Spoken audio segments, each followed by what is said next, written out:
louvar a Deus por quão apropriado é. Ele é quem nos dá a vida, o alimento, o vestuário. Dá-nos proteção contra o mal e a esperança de um mundo melhor. A existência de Satanás é negada em vastos círculos. Nas Escrituras, muitos negam que ele seja um ser pessoal. Mas o Senhor Jesus Cristo cria na existência do diabo. Ele falou de Satanás, defrontou-se com o príncipe das trevas em luta mortal e expulsou do corpo de seres humanos muitos anjos da hoste satânica. As Escrituras são claras a esse respeito. Satanás e seus anjos existem e são seres pessoais. Elas falam do diabo como tendo descido até nós cheio de grande cólera, sabendo que pouco tempo lhe resta. Apocalipse 12, versículo 12. Só um ser pessoal sabe alguma coisa. A narração do encontro de Satanás com Deus, contida em Jó 1 e 2, mostra que ele é uma pessoa, pois arrazoou com Deus.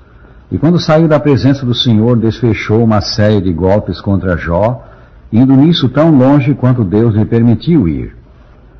Quando na presença de Cristo, o demônio que atormentava um homem de Cafarnaum exclamou: "Que temos nós contigo, Jesus Nazareno?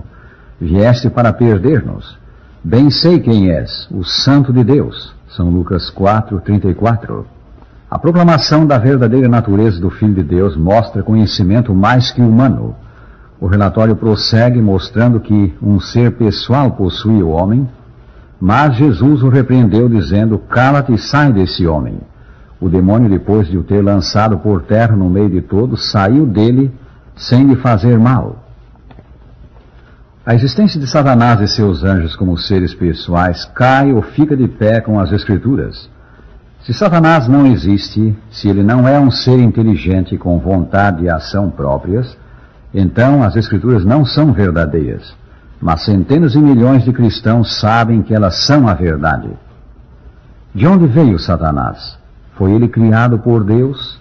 Teria um ser mau provindo das mãos do Deus perfeito? Surpreendentemente, as Escrituras revelam que ele veio do céu. Foi Jesus mesmo que disse: "Eu vi a Satanás caindo do céu como um relâmpago." São Lucas 10, 18. Ele veio do céu, mas não foi exceção às obras de Deus. Satanás foi criado perfeito. Diz a Escritura: "Perfeito eras nos teus caminhos, desde o dia em que foste criado até que se achou iniquidade em ti." Ezequiel 28, 15. Ao criar esse anjo, Deus o dotou de singular inteligência e formosura, fê-lo o mais elevado entre a hoste angélica em poder e glória e honra.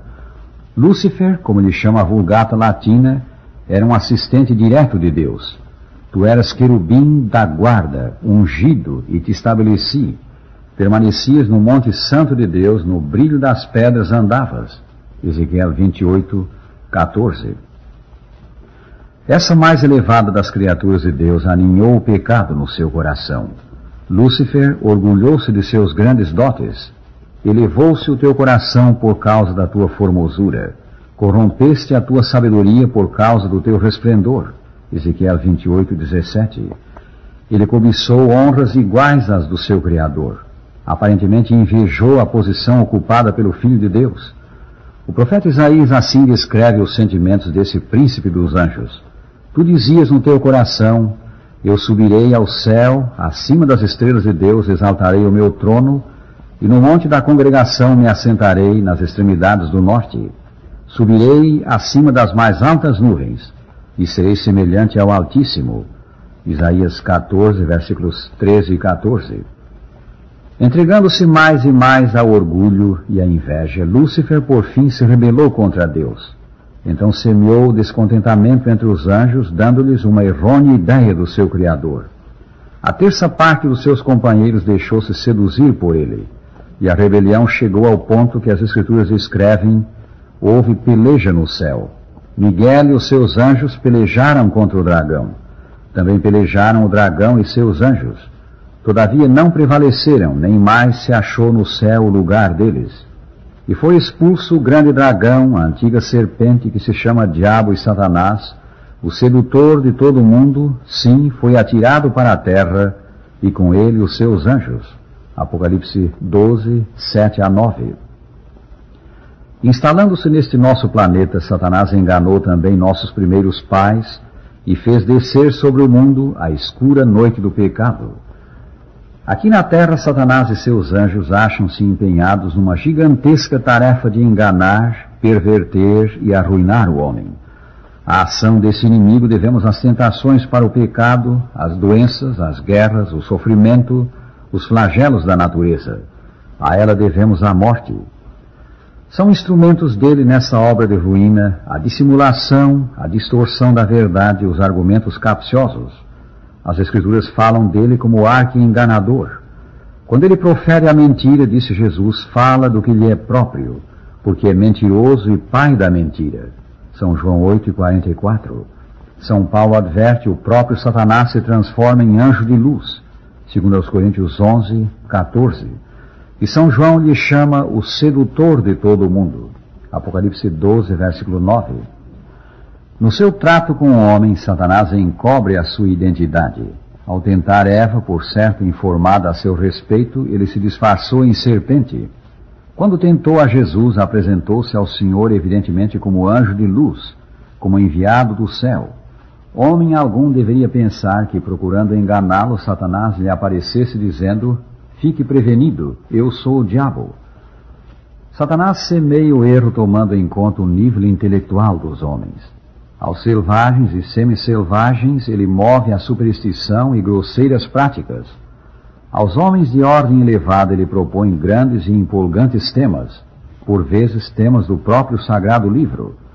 Mas sob o manto do que é nobre e verdadeiro, ele esconde a mentira. No esforço que faz para confirmar o homem no pecado e levá-lo à ruína, Satanás emprega, entre outros, 3 grandes enganos. Primeiramente, ele incute errôneas ideias de Deus. O Rei do Universo é apontado como fazendo acepção de pessoas, como predestinando os seres humanos para a perdição, como caprichoso, vingativo. Deus é apresentado como tirano e cruel, fazendo sofrer os ímpios através da eternidade. Dessa maneira, ele afasta os homens do seu Criador. Quão diversa é a ideia que nos dão de Deus as Escrituras. Revelando-se a si mesmo, o próprio Senhor Deus declarou, Senhor, Senhor Deus compassivo, clemente e longânimo, grande em misericórdia e fidelidade, que guarda a misericórdia em 1000 gerações, que perdoa a iniquidade, a transgressão e o pecado. Êxodo 34, 6 e 7. E o Senhor restou por todos os homens, como a todos ajudou. Disse quem me vê, a mim, 14, versículo 9. Em segundo lugar, Satanás procura incutir nós mesmos. No princípio, comer de certa árvore do jardim. No dia em que dela comeres, Gênesis 2, 17. Se a Eva, é certo que não morrereis. Gênesis 3, 4. Desde então tem ele procurado fazer crer ao homem que a morte na realidade não existe, que o mais importante do homem, os pensamentos, os sentimentos, a individualidade, sobrevive o mistério da morte e continua existindo noutra esfera. Satanás tem o poder de personificar os mortos e desta maneira faz parecer que eles vivem. Ele personificou o falecido profeta Samuel na casa da pitonissa do Endor, mulher de práticas severamente condenadas por Deus. Personificando os mortos, Satanás representa homens irreligiosos, inimigos de Deus, já falecidos, como no gozo de uma existência feliz. Mas, visto que, como pretende o enganador, o homem não pode morrer e Deus é demasiado bom para condenar, Satanás procura fazer crer que todos por fim serão salvos, não importa como tenham vivido no mundo. Tais ideias não apenas contrariam a declaração de Deus no princípio, certamente morrerás, elas lançam por terra todo o plano de salvação. O Senhor Jesus Cristo é posto de lado. Para que Salvador se temos vida em nós mesmos? Se por nossas obras nos recomendamos a Deus, a nossa dependência de Cristo e da transformação que Ele dá acham-se expostas nas palavras do Senhor, eu sou o caminho e a verdade e a vida. Ninguém vem ao Pai senão por mim. São João 14, versículo 6. Em terceiro lugar, o diabo faz crer que Deus ouve pecadores. Satanás opera prodígios mediante homens que não amam os preceitos de Deus, desprezam a lei do Senhor. O inimigo de Deus tem o poder de curar. Ele é o autor da doença e está ao seu alcance remover a doença. A operação de prodígios satânicos, curas, portentos diversos, seria um dos sinais do fim. Surgirão, disse Jesus, falsos cristos e falsos profetas, operando grandes sinais e prodígios para enganar, se possível, os próprios eleitos. São Mateus 24, 24. Como vemos, amigos, Satanás tem o poder de operar milagres. Ele opera curas maravilhosas para conquistar a confiança e inocular o erro. Seremos fatalmente enganados se atribuirmos a Deus todo o prodígio. Deus não está com quem vive em pecado, mesmo que opere milagres, mas com os que lhe obedecem. Muitos, advertiu Jesus, naquele dia, o dia final, hão de dizer-me: Senhor, Senhor, porventura não temos profetizado em Teu nome, e em Teu nome não expelimos demônios, e em Teu nome não fizemos muitos milagres? Então lhes direi explicitamente: nunca vos conheci. Apartai-vos de mim, os que praticais a iniquidade. São Mateus 7, 22 e 23. Que é a iniquidade? É pecado, é a transgressão da lei de Deus. 1 São João 3, versículo 4. Os que transgridem qualquer dos 10 mandamentos não são instrumentos de Deus para a operação de prodígios. Como guardar-nos dos enganos do diabo? De nós mesmos nada podemos fazer. Satanás é um poderoso inimigo. A Escritura diz: porque a nossa luta não é contra o sangue e a carne, e sim contra os principados e potestades, contra os dominadores deste mundo tenebroso, contra as forças espirituais do mal nos lugares celestes. Efésios 6, 12. Aí está. Os que servem a Deus têm de lutar com poderes sobrenaturais. Portanto, diz o apóstolo, tomai toda a armadura de Deus, para que possais resistir no dia mau e, depois de terdes vencido tudo, permanecer inabaláveis. A armadura de Deus inclui a verdade das Escrituras Sagradas. Satanás não pode enredar quem conhece e pratica a verdade. A divina armadura inclui também a couraça da justiça, a justiça que nos dá o Salvador Jesus Cristo. Satanás não tem poder sobre o que põe a sua fé em Cristo, está vestido com o manto da divina justiça, isto é, que recebeu de Jesus um coração renovado. Prezado amigo, vivemos o tempo em que o arqui-rebelde fará o seu supremo esforço para confundir a verdade, estabelecer o erro e separar os homens de Deus. A segurança do homem é o Salvador Jesus Cristo, nosso fiel amigo, de quem devemos viver sempre mais perto. Está a tua fé posta nele? Dirige o Senhor a tua vida? Se é que sim, pertence-te à promessa divina. Sabemos que todo aquele que é nascido de Deus não vive em pecado. Antes, aquele que nasceu de Deus, Cristo, o guarda, e o maligno não lhe toca. E agora dizemos: o Senhor te abençoe e te guarde. O Senhor faça resplandecer o seu rosto sobre ti e tenha misericórdia de ti. O Senhor sobre ti levante o seu rosto e te dê a paz.